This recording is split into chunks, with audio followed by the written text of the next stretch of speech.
friendship that'll never ever end.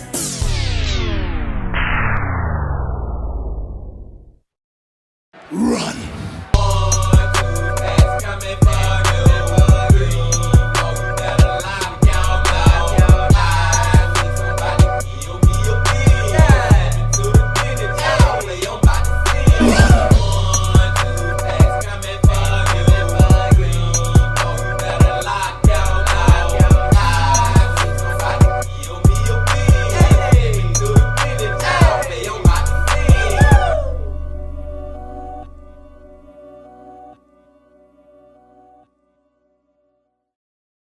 It's a beautiful day in the neighborhood.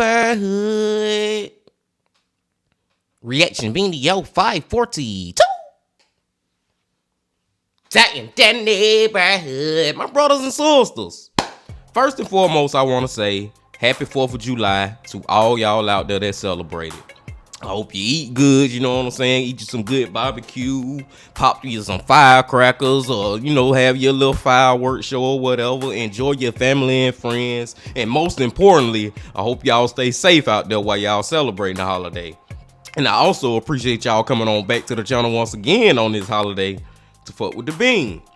And it's so crazy, y'all. It is so crazy because this man that we're about to watch today, I always be saying, like, every time we go back to his channel to check out his newest video, it feels like a holiday. You know what I'm saying? It feels like a freaking special occasion. So it's so crazy that today just so happened to be a holiday, and it's a holiday over here on our channel. Am I making sense? I don't know, y'all. I don't know, but I hope y'all know what the hell I mean.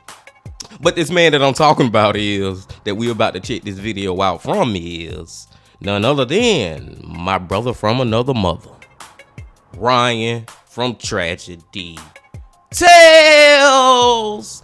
Back to Tragedy Tales, y'all. And the title of the video is Holiday Hell, 5 clips before horror number 13.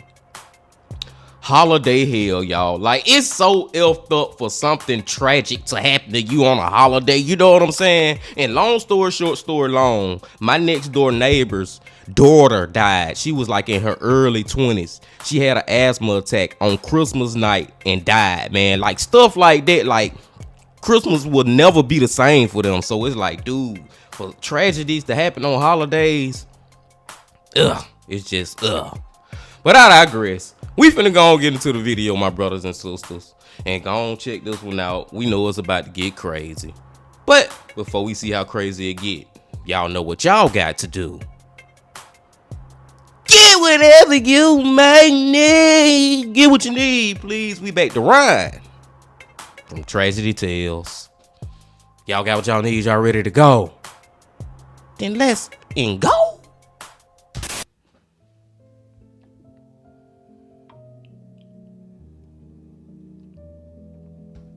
You know, all of us are guilty sometimes of taking the things that we have and the people around us for granted. But if you're a regular viewer on this channel, you'll know that a normal day can turn into your last within just a second.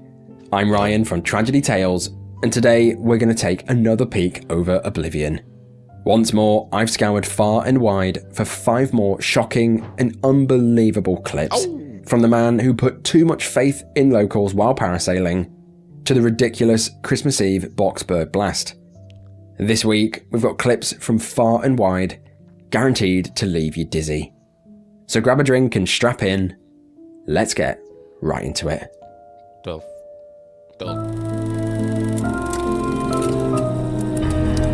Get whatever you may need.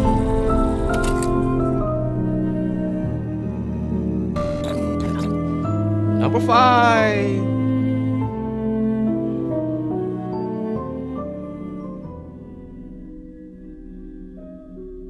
Parasailing. You're strapped into a harness with a parachute, you're then attached to a boat, this boat then speeds up, and suddenly, you're in the air, you're flying. It's a quick and easy way for tourists to see the local area from above, and for locals to make a quick profit. However, parasailing is far from safe. Most parasailing accidents result in serious, catastrophic injuries, or even fatalities. Dangers, amongst other things, include the rope snapping or rogue gusts of wind, leaving you free floating with no control before you slam into a building and die. There's also a possibility of potentially dropping straight out of the harness. Also, even if you fall a small height, drowning wrapped up in your parachute is also a real high risk. Like any other high risk sport, anything can go wrong at any time.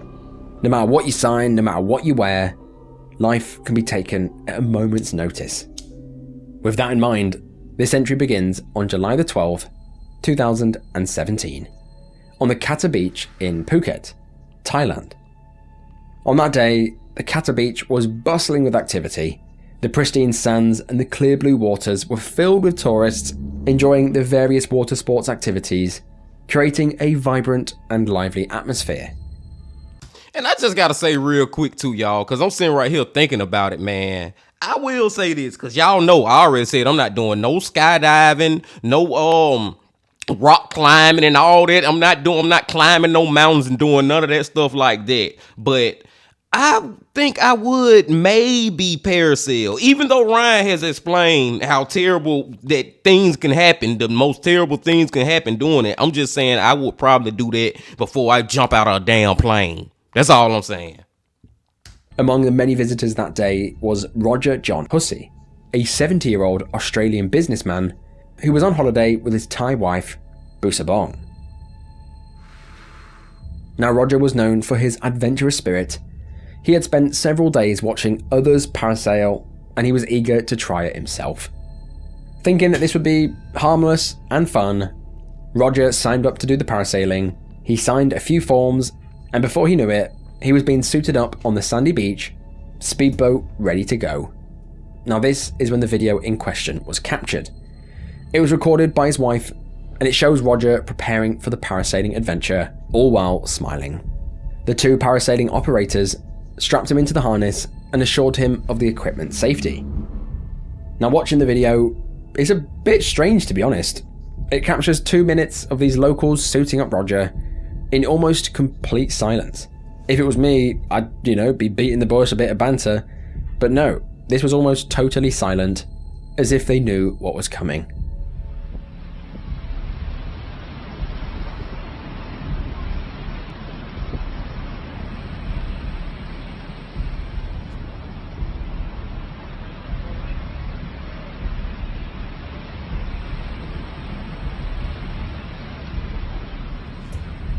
Brief safety instructions were then given, and safety checks were supposedly completed before Roger was all ready and suited up to take flight. All captured on video, it shows Roger begin to take flight as the boat accelerates. Roger was quickly lifted up into the air. He was flying. The parasol caught the wind and instantly carried him high above the beach. Initially, this seemed like the perfect adventure. However, literally 13 seconds into the flight, Roger can be seen grabbing something on the harness, and within a blink of an eye, he became loose and fell through the air. All recorded by his wife, without even flinching, I might add. You can see Roger falling around 100 feet, or around 30 meters, into the shallow water below. The video captures the horrifying moment as beachgoers, including his wife, watched in shock. Okay, I might need to take back what I said earlier, y'all. I don't know if I want to parasail either, man. See, watching video from Ryan, he'll make me not want to do nothing but stay in my house. That's all I want to do, man. Jesus Christ. Like, it just happened so quick. He barely was in the air 13 seconds after he take off. Man, crazy. Despite being rushed to the nearest hospital, Roger was pronounced dead at arrival. Now, the police instantly questioned the operators that took him up into the air, and they officially claimed that Roger had unbuckled his harness out of panic, stating that they were not to fault and that their equipment was done to standard. This statement was strongly refuted by his wife and other witnesses that were there that day. They stated that Roger was in good spirits.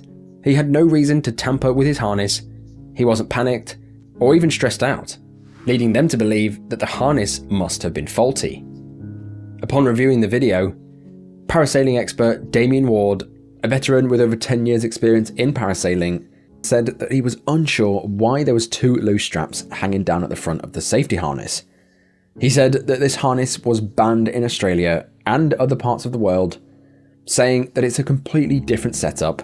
He said that we run a bum strap or soft swing, which in Australia is mandatory, adding that the bit that they were tightening in the video around the chest was to hold the weight of the line. If your arms were to go up, you'll fall straight out. Shortly after the incident, the parasailing operators and the boat driver, along with the staff member that was on the parasail, were arrested and charged with reckless behaviour causing death. And I think they should have been arrested and charged, man. Like, that was reckless behavior, y'all. Then there's something weird with those straps. Like, why was those straps even on there if they're gonna be hanging? I'm talking about down bottom at the bottom of his torso, like at his thighs, them 2 flaps. Like, why are they just flapping? Why are they not tight? Seriously. This investigation revealed that the equipment was pretty shoddy and that the parasail boat was operating without a technician on board, making it technically illegal and making it look even worse for them.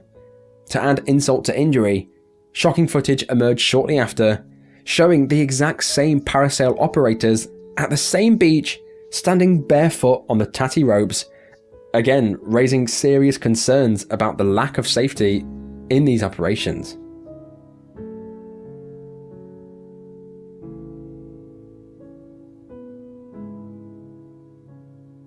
This tragic incident underscores the importance of stringent safety measures and proper management in adventure sports. Sadly, this kind of thing occurs quite frequently. I only recently covered a case that unfolded in Russia, where a lady called Anna was taken on a paramotor tour by some random dude who approached her. It turned out that he had no license whatsoever, and they suffered a fatal crash after falling apart mid-air. I've said this before, but if you're on holiday, or even if you're at home, just check their papers, because any one of us could fall victim to this. True. Man, Ryan ain't telling no lies, man. If you and I'm not even blaming Roger or Anna, if y'all remember that one too, for trusting that these people are professionals when they not. All I can say is, man, we gotta do our own research, because you just think about the moment that Roger was in. He see this parasailing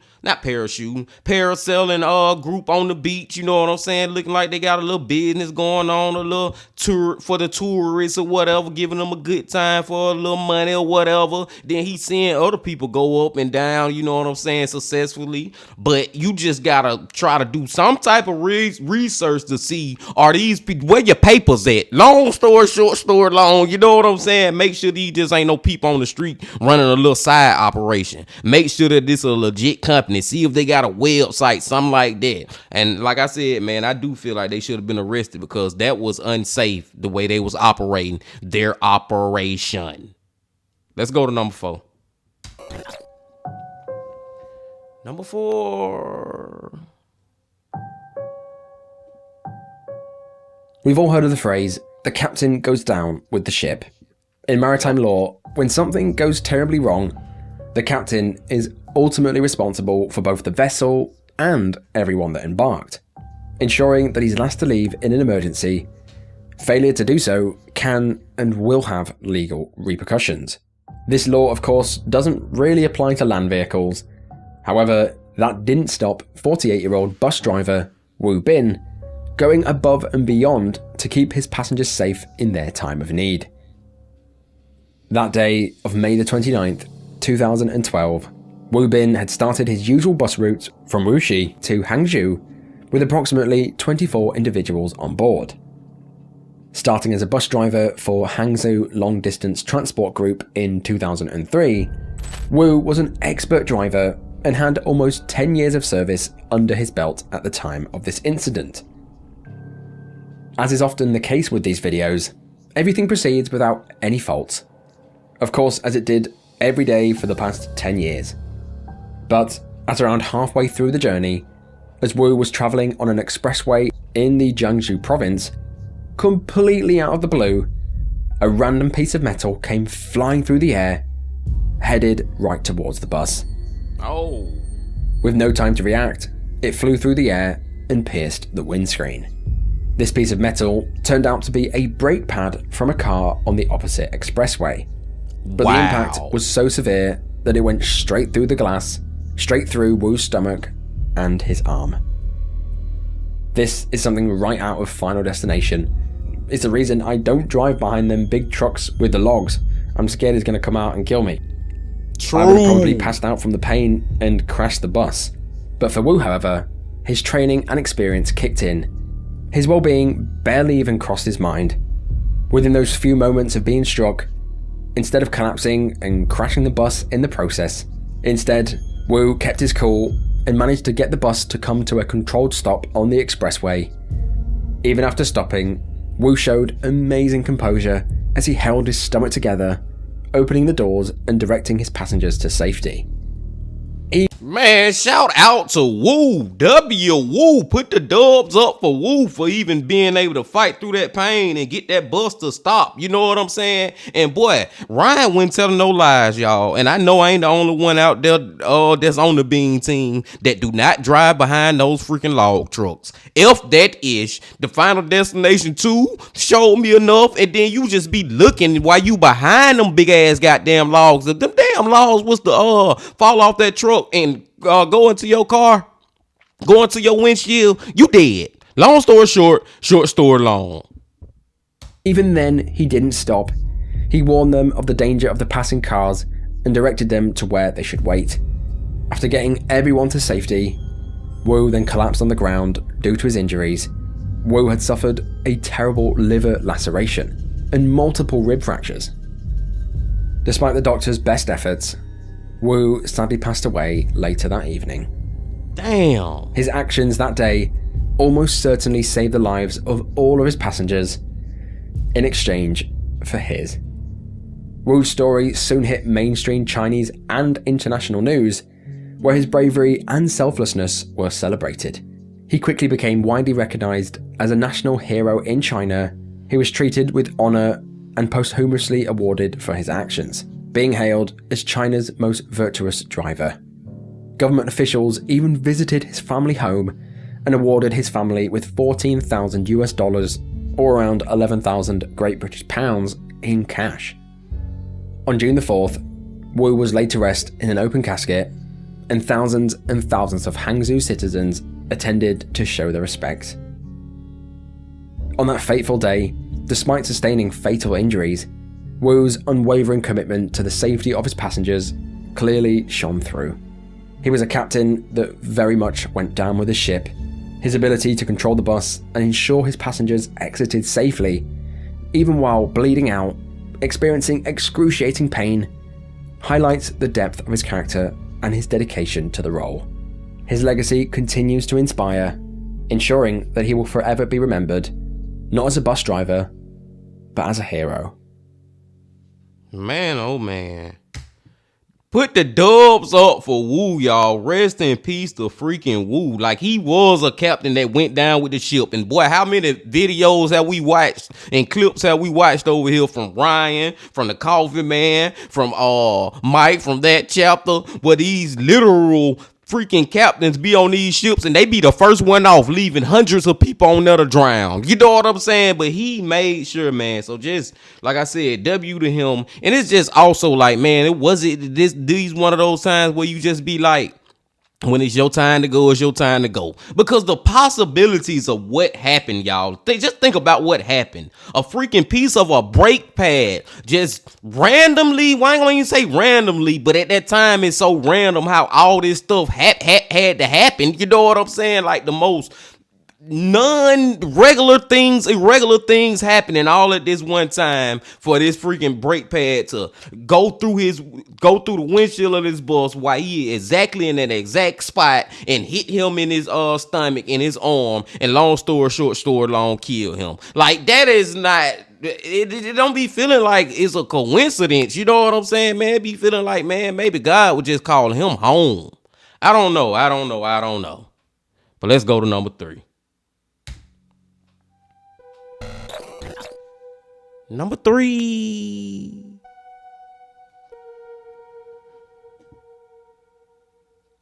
Waiting in a queue can get frustrating sometimes.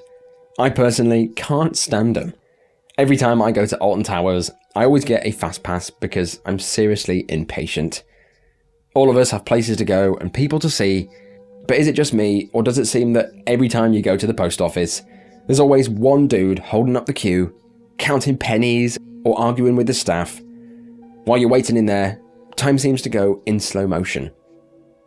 While I ain't gonna say it happened every time, but it happened most of the time, for real. it is a stressful environment, a queue very rarely ends up in tragedy. But sadly, however, this is exactly what unfolded at the Lloyds Bank branch in Welwyn Garden City in Herefordshire on the 6th of December 2021.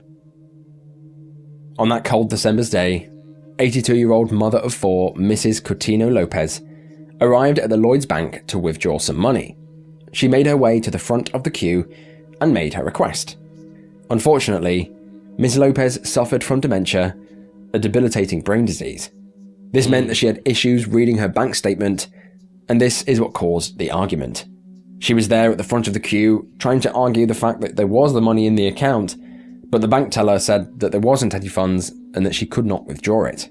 Of course, this confusion led to frustration, and this frustration led to anger. For 30 minutes, Ms. Lopez argued with the bank teller, adamant that she was due her money, all while customers patiently waited their turn. As the time went on, the queue got longer and longer, and their frustration only got worse. Eventually, Ms. Lopez couldn't get the money out, and she gave up and began to storm out the bank in a huff. All captured on CCTV, Ms. Lopez can be seen finally moving away from the counter, and as she did so, another customer in the queue chose this opportunity to open her mouth and make a snide remark. 26-year-old Courtney Richmond shouted at Ms. Lopez as she exited the bank and said, "Hurry up, people don't have all day," while sarcastically clapping in applause. She yelled back, "Don't speak to me like that. You are very rude. I bet your boyfriend has left you." Oh. In this same moment, Miss Lopez approached Courtney and swung her handbag at her profusely. Now, while this could be considered assault, realistically, being hit by an 82-year-old woman's handbag is as much of an assault as being smacked by a baby. Despite this though, whether it was the comment that Miss Lopez made to Courtney, or perhaps swinging the bag at her, or possibly it was the fact that she'd been held up for half an hour, this upset Courtney enough to retaliate and shove the elderly Miss Lopez to the ground. Man, I already was feeling like Courtney was in the wrong, but she all the way wrong now. I know you didn't know her exact age. I know you didn't know she was 82, but you knew she was 80 something, 90 something, 70 something. Long story short, story long, man. You don't push no old person. She all the way in the wrong now. Now, what happened to this lady, man? You push an old person to the ground, they probably could die. Ain't even being funny. It seemed like how fragile they is. They might hit their head or something. I don't know. Let's go. As seen on the CCTV, the push caused her to land on her hip and shoulder.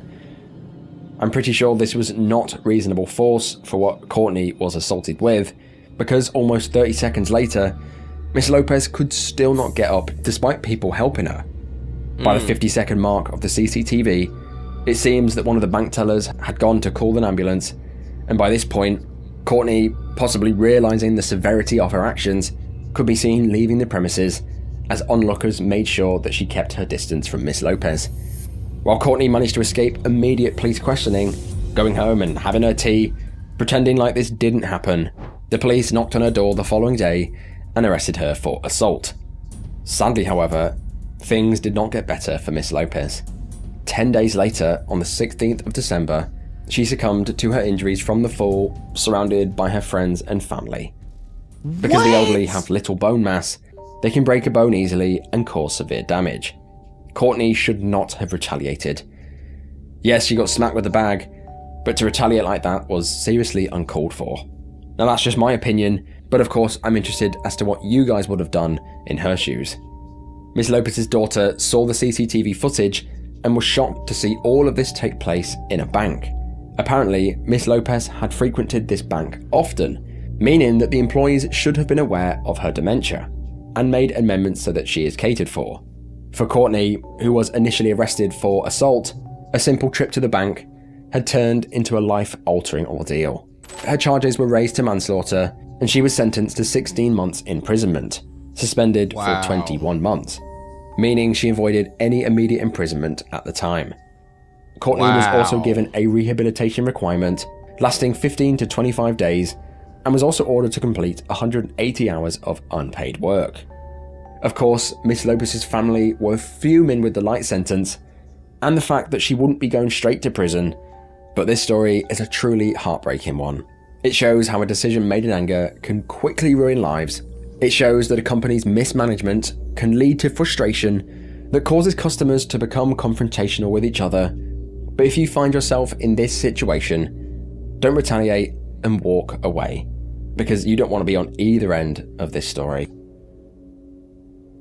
Man, that's a crazy one, man. Like Ryan said, man, you just don't know how fast you can do something out of anger that will alter your life forever. But in this case, it really ain't alter Courtney's life that much. Let's be honest, Bean Team. Number one, she ain't have to go to prison to basically 2 years after she got sentenced. Then it was only for what Ryan said, like 16 months or something, 6 months. Like, it ain't even worth it. Like, I don't know, y'all. I feel like she should have did some years, man. She should have did some years, because that was just ridiculous for her to do that. I get that the old lady hit you with her pocketbook. That's just how old she was. Not a purse. It was a pocketbook. You know what I'm saying? That's how, I get that part, man, but there is no way that you should retaliate by pushing this lady. Then you pushed her with force. It already don't take a lot of force because how old she is. But you pushed her with force, man, and she fell to the ground. And I was kind of saying it, y'all, but I wasn't really being serious when I was saying that, man, old people can die from stuff like that. But I knew it was true. But then to hear Ryan Gone confirm it as far as like in this story, it's just like, wow, man, you see what I'm saying? Can't be doing stuff like that. I get it. I get you was mad at the old lady, but that don't mean that you gotta put your hands on the old lady, man. That was a wild one that I really didn't expect. That was a little different from Ryan. Let's go to number 2. Number 2.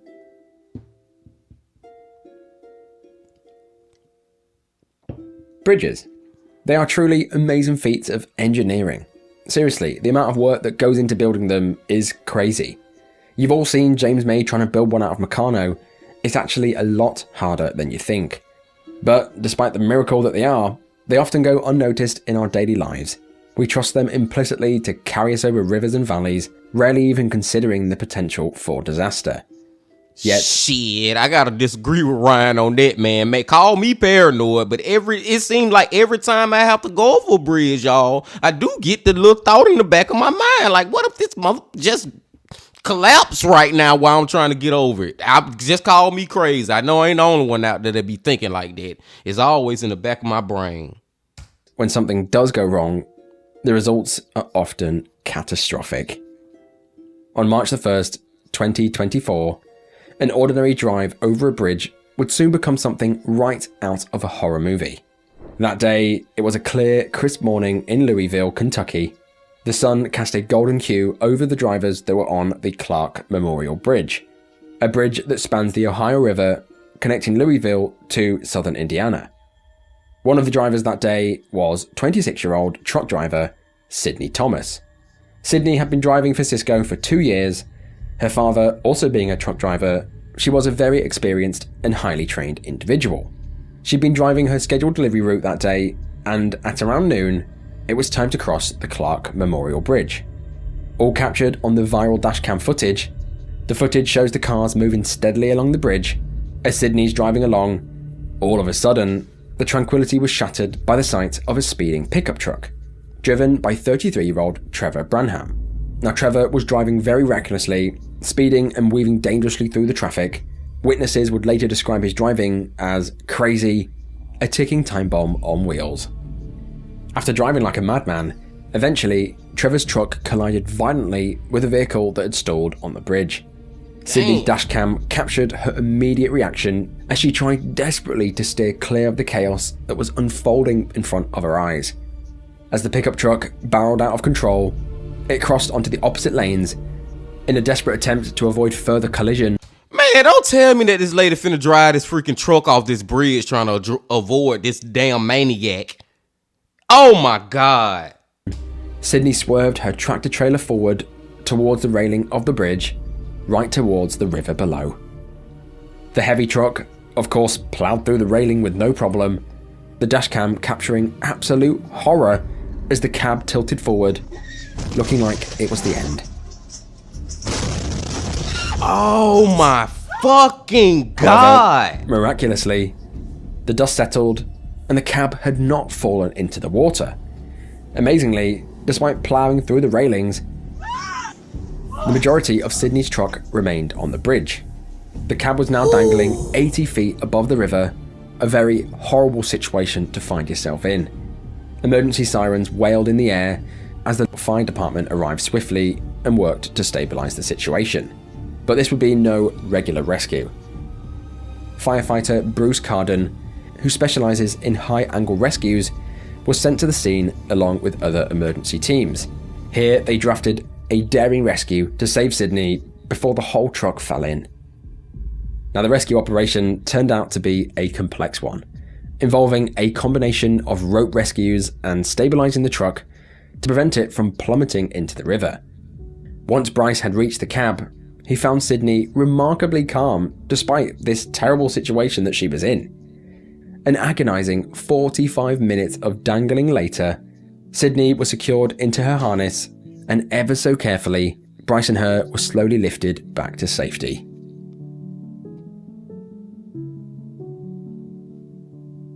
God is good, man. That's all I gotta say, man. God is freaking good. And if I was in her situation, once I would start going over the rail, then I realized that the truck stopped, and you know what I'm saying, I didn't survive.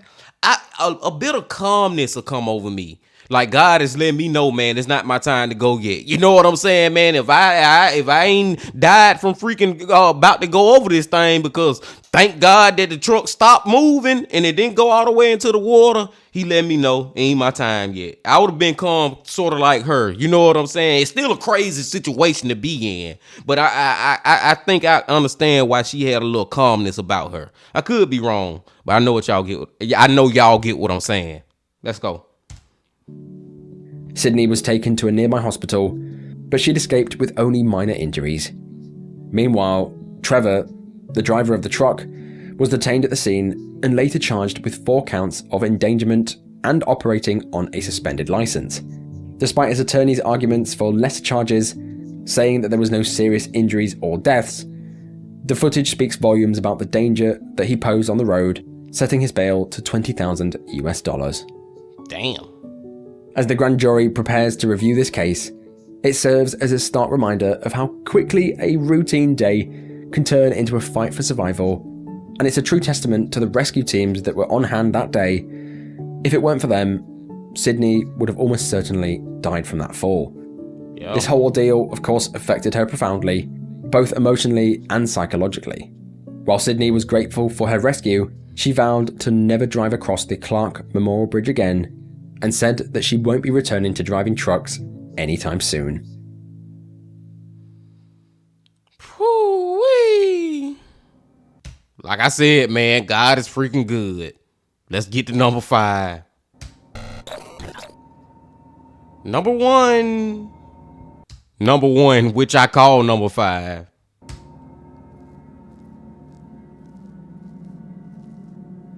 This absolutely crazy footage was recorded in Boksburg, South Africa, on Christmas Eve 2022.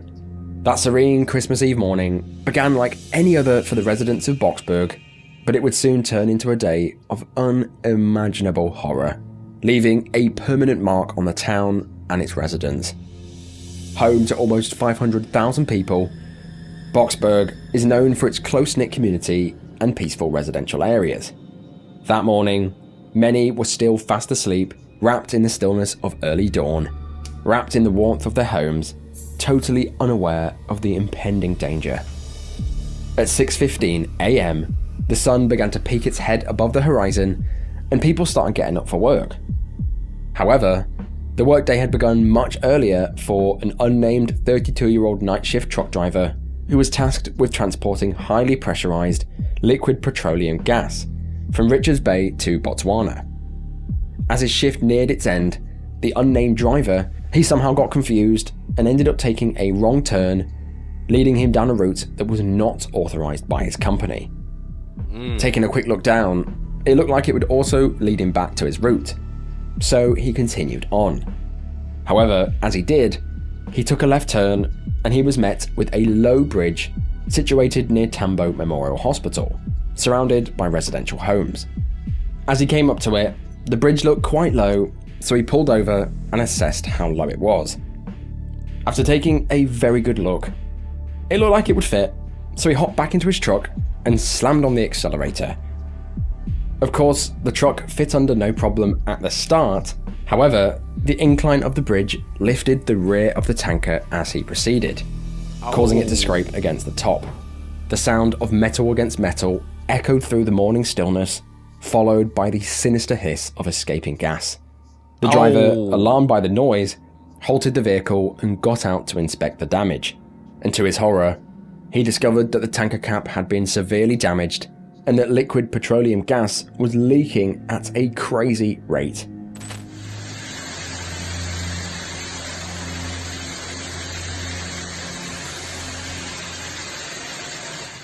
This is terrible, man. This can end very badly. But I just wanted to say, man, if it was me, I would have never took this chance of going under this bridge with this truck. But if he was going to take the chance, he literally should have been driving slow as hell, y'all. Like, he should have been creeping along.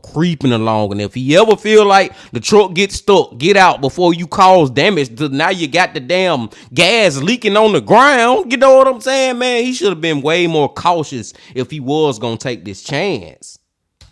Liquid petroleum gas, or LPG, being heavier than air, silently and invisibly spread along the road and the surrounding area. The situation quickly turned dire because a single spark could instantly trigger a catastrophic explosion. The driver's job at this stage was to call emergency services, secure the area, and stop people approaching the scene. At 6:29 a.m., the driver desperately dialed emergency services, but shockingly, his calls went unanswered. The police and fire department ignored his calls. With growing desperation, the driver made several more attempts to reach emergency responders on several numbers, but these too were ignored. What the? As precious minutes ticked away, curious onlookers began to gather around the stuck tanker. Residents, unaware or uneducated about the lethal danger, approached the scene, some even taking selfies and videos to post online and send to their friends. The truck driver tried to warn them, but without any police presence on the scene, it was almost impossible to control the crowd. His shouts and warnings fell onto deaf ears. Finally, after around 20 minutes and 8 frantic phone calls to emergency services, the driver's company, ISS, finally got through to the fire department directly, as the police had still not answered the phone. He explained the situation, emphasizing the leaking gas and the urgent need for intervention. Good morning. Is this Boksburg Fire Department? You're looking for? Boksburg Fire Department. Okay. I've got a truck that's stuck on Railway Street under the bridge, and the gas is leaking. There's no one there. Our driver is... The fire department.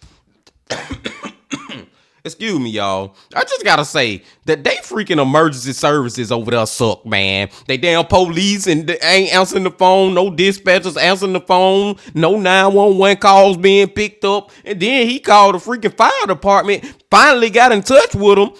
He was like, "Is this the Broxburg or whatever the fire department?" And dude was like, "What do you need?" You know what I'm saying, man? They customer service is terrible over there. Jesus. Department, located just 2 minutes away, was alerted, and they arrived shortly after 10 to 7. By the time the fire engines reached the scene, the truck had already caught fire. The flames danced menacingly around the tanker, but this only attracted more locals. Because of the awkward position of where the truck was actually stuck, and the danger of being so close, fire teams struggled to get the flames under control. They grew in size exponentially. At 5 minutes past 7, the truck driver's company tried to contact him again, but there was no answer. As there was no police, the driver had stayed valiantly near the truck, risking his life to direct people away from the danger, all while inhaling the toxic fumes. He had done this until he literally passed out unconscious. He was taken to the hospital, and a randomer confirmed that he was okay. Ja, ek wil net hê almal moet so ver weg bly as moontlik. Dis wat ons probeer, want die mense staan net plek op 'n nou toe ons probeer dit nie. At this point, the truck was now completely engulfed in flames. There was no controlling it. As a crowd surged, watching eagerly nearby, still the police had not arrived. At around 5 minutes past 7, the gas ignited, resulting in a small explosion. This small explosion, amazingly, only attracted more people. Over the next 20 minutes, more and more people gathered to watch the explosion, and 2 more explosions occurred then after. Okay, I was trying to give these people the benefit of the doubt, all these people who are here to watch this spectacle of a freaking gas goddamn truck on fire, a gas truck on fire. All them here excited with their phones and stuff. I try to give them the benefit of the doubt. But you have seen this damn thing explode once, twice, 3 times with little small ones. Don't you think the Big Bang is coming real soon? You know what I'm saying, man? I hope ain't nobody get killed in this explosion, man. But there's a lot of people real close. I don't know. Let's see. I'm out. I'm gone.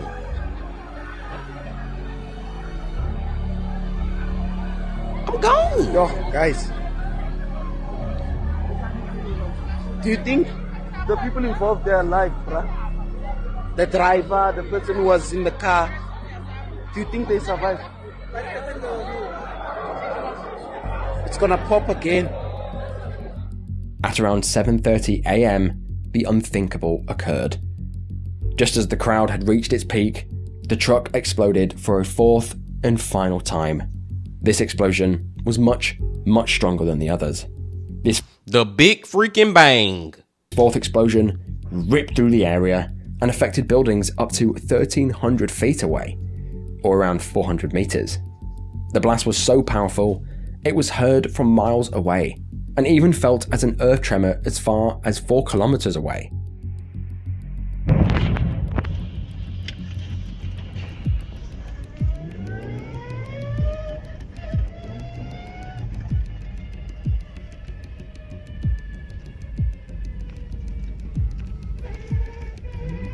That is crazy. 2 houses and a number of cars were instantly destroyed in the explosion. The train lines above collapsed, and so did the bridge, sending debris flying into the sky, and then unleashing a wall of flames that tore through the nearby crowd and nearby homes. The once peaceful Christmas Eve morning had turned into a scene of chaos, tragedy, and horror. The force of the blast inflicted severe 3rd-degree burns on all those in the surrounding vicinity. The skin literally melted off of their muscles. The horrifying screams of the injured and the wails of the sirens filled the air as ambulances rushed to the scene. When they got there, it was clear that this was a tragedy beyond comprehension, and most importantly, a totally avoidable one. Despite the police station being just 2 minutes away from the location, they did not attend the scene to crowd control until 50 minutes after this blast. That's is just ridiculous. Ridiculous. When asked, local law enforcement declined to give a statement. The damage and the death toll was catastrophic to say the least. Footage online showed streets filled with charred, still bodies, still smoking on the ground. An absolute terror. South Africa. 8 people have been killed and multiple feared injured after a gas tanker caught fire in Boksburg City. Emergency services say 6 firefighters have also been injured in the explosion and are being treated at the nearby hospital. At least 8 people have been killed in a gas tanker explosion in Boksburg. Several others have been seriously injured. It was a sight that I want to see. There were people, clothes melted onto them. There's one guy with no leg, a young kid with no arm. There were people all over the place. 8 people were killed instantly from the blast, and 40 more were initially injured and hospitalized. Sadly, these injuries would prove fatal for many. By the end of the day, 41 people had lost their lives, including 11 staff members who were in the car park at the local Tambo Memorial Hospital, located just 330 feet away. The hospital also suffered extensive damage, with part of the building collapsing and even part of the roof collapsing. Many people were injured, and while they were grateful to be alive, victims were horribly burnt with second and third degree burns. Some were scarred from head to toe. The explosion left the community in shock and mourning as friends and families grappled with the sudden and violent loss of their loved ones. A few days later, the community got together and held a vigil to mourn the victims. Candles were lit and hymns were sung, but the feeling of avoidable tragic loss was strong in the air. The 32-year-old truck driver was initially arrested and charged with culpable homicide and negligence. However, as the investigation unfolded, it was clear that he had acted with professionalism and urgency, probably more than the police and the fire department. Hell yeah, he did more than the damn fire department and the police, man. Like, no, he shouldn't be arrested for this at all. And oh my God, y'all, I was hoping, and I was stupidly hoping you probably would say that nobody would die from this, you know what I'm saying? Even though I know this crowd of people around, but the fact that 40, I think he said 41, 42 people, and then the fact this is how you know how bad it was. The fact that it was only 8 people who died from the initial explosion. But then you had all these other people who went into the hospital, like 32, 33, 34 people who went into the hospital and then perished. You know what I'm saying, man? Like, so that lets you know how bad their injuries was. That lets you know how bad this explosion was. Man. Like, and this, let me go back to this real quick. Fuck that. Let me go back to this real quick. Like I said, when I was talking about, okay, I was giving them the benefit of the doubt. They want to go see this explosion, this spectacle, whatever you want to call it. But that don't mean I blame them at all, y'all, for this. I really don't blame them. Now, should they have been smart and been like, yeah, all these couple of little small explosions, we probably need to get the F up out of here. Or maybe we shouldn't be around this leaking gas anyway. Yes, but at the end of the day, I'm putting it on the police. I'm sorry, man. Y'all supposed to protect and serve, and we pay our tax money, our tax dollars that come out of our every purchase that we make, every paycheck that we get, so y'all can come protect us, man. If the police would have been there, long story short story long, none of this would have happened. Now, I know I just went on a little tangent, but I just had to get that out. Let's go. He had tried desperately to secure the area and warn people of danger, and even passed out from inhaling the fumes himself. The real fault lay in the inadequate, or should I say, non-existent police response, as well as poor signage around the bridge. There was only one sign on either end of the bridge that would show the height restrictions, and these were covered in rust and dirt, and there was no other signs to indicate the potential hazard. The charges against the driver were eventually dropped due to insufficient evidence. Good. This horrific accident led to widespread grief and extensive property damage. There was a public outcry for stricter regulations and better oversight of hazardous material transportation, but the tragedy underscored the urgent need for improved safety measures to prevent such disasters from occurring again. This tragedy was compounded by the combination of poor management, lack of police presence, and inadequate warnings that ultimately culminated in a preventable tragedy. The crowd should have not been allowed to get that close or even gather at all. Who gathers to watch a truck tanker on fire? I've no idea. If the police had attended, they could have dispersed the crowd, sending them far, far back, meaning that nobody would have lost their lives. Yep. Yes, I think that everyone there who knew what was happening and knew of the danger and still chose to hang around is also partly to blame. But some people were unaware of the extent of the danger, or they were just going about their day-to-day. This could have all been avoided, and 41 people would have been able to enjoy Christmas with their families, but instead they were dragged into morgues to identify their bodies, ruining Christmas forever. Damn, man.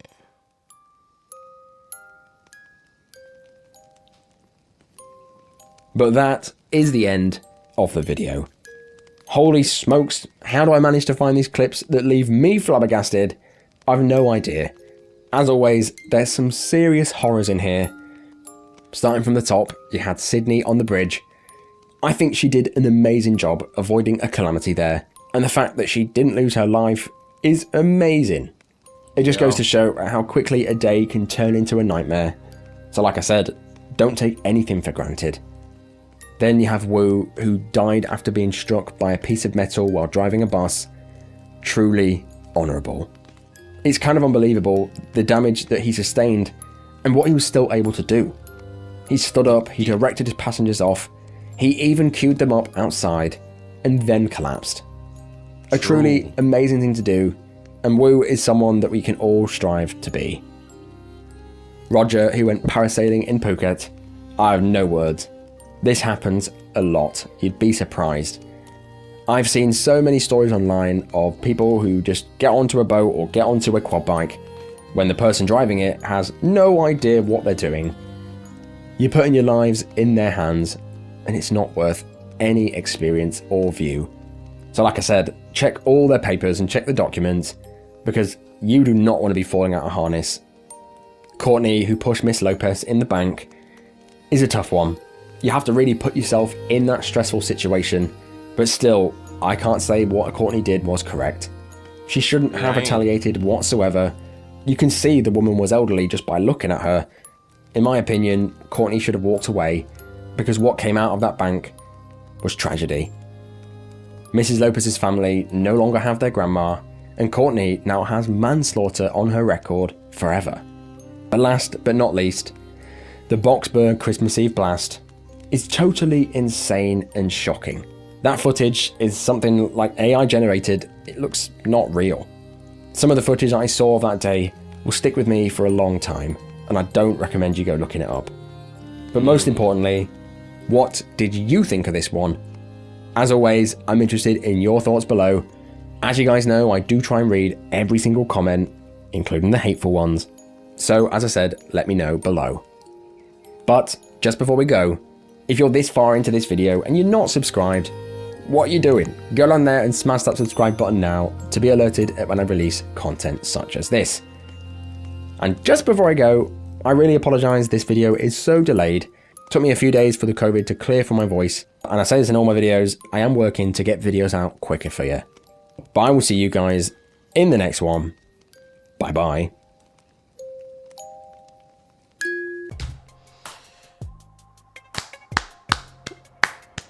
I just gotta do that first, y'all, man. I just gotta clap it up for Ryan first, man. Hey, Ryan, hey, it's okay, bro. You know, you had to go through the C word. You know, you was a little sick, but thank you for putting this video out, because it was just as great as all your work, man. It was freaking great, but it's also tragic as a motherfucker too, y'all. This was. And this one was a little different. Like, we had a little different things that was happening as far as that from what we usually get from Ryan. You know, we usually get a lot of videos about tragedies that involve a lot of people, but a lot of, well, for the most part, these was more singular people involved in these tragedies. But we'll just run it down real quick. And we're gonna start with number 5. That's actually number 1, however you want to look at it. Tomato. The very recent one that we watched at the end of Ryan's video. Now that's the one that we used to seeing over here on his channel, and it's just like, man, I don't know, man. I was just holding on to the hope that a lot of people weren't gonna die from that explosion. Long story short, short story long, over 41 people.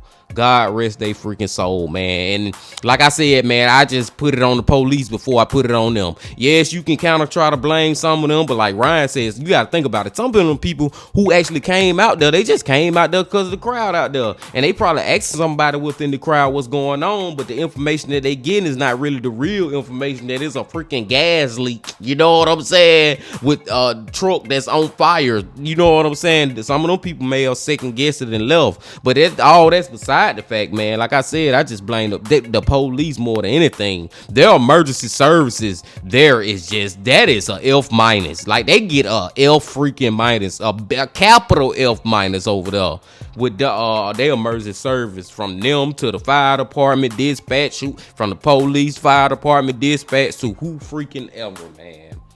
Like I said, rest in peace to all them. Let me run through these real quick, y'all. I ain't gonna go on no whole tangent, man. We already done watched them. I just want to speak on them real quick because I know we have been here long enough. What was the fourth one or the second one, however you want to look at it? The lady who survived falling off the bridge, man. Cause when Ryan was setting it up, I'm looking like, man, please don't tell me the lady finna go off this bridge. And then you can see the camera, but then you see the truck stop. And I'm telling you, in that moment, I'll be sitting back like, man, just thank you, God. And I know you let me know it ain't my time to go. You know what I'm saying, man? And thank God that she got saved. Thank God that she lived to see another day. What was the third one, y'all? What was the freaking third one? The Courtney, man.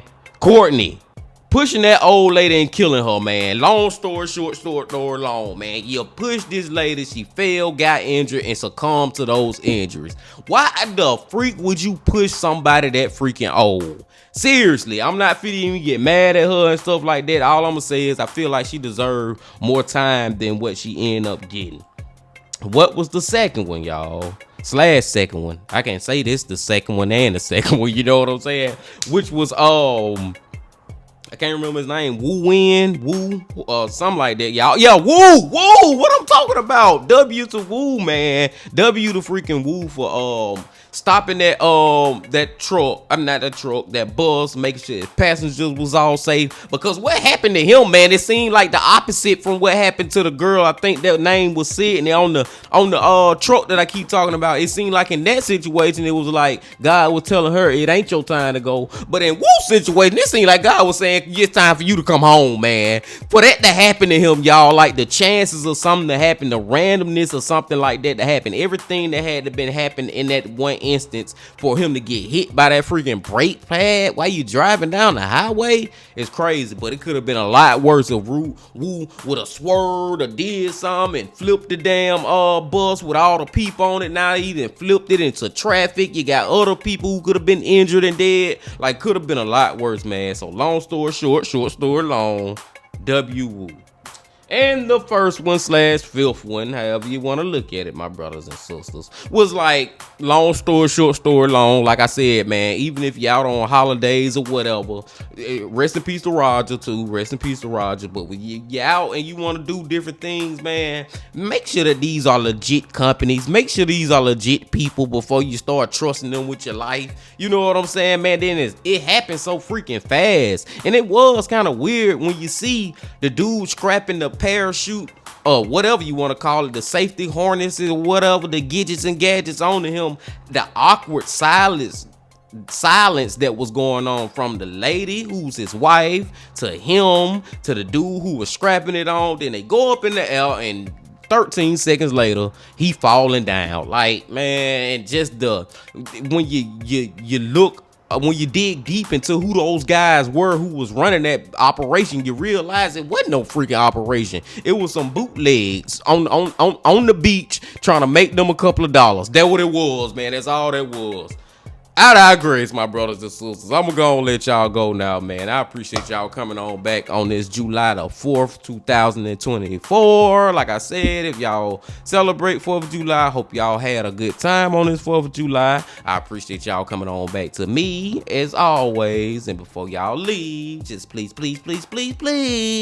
hit that like button, comment, subscribe, and do all that if you ain't did that yet. And remember this: love, peace, and happiness. Stay safe. Don't stop.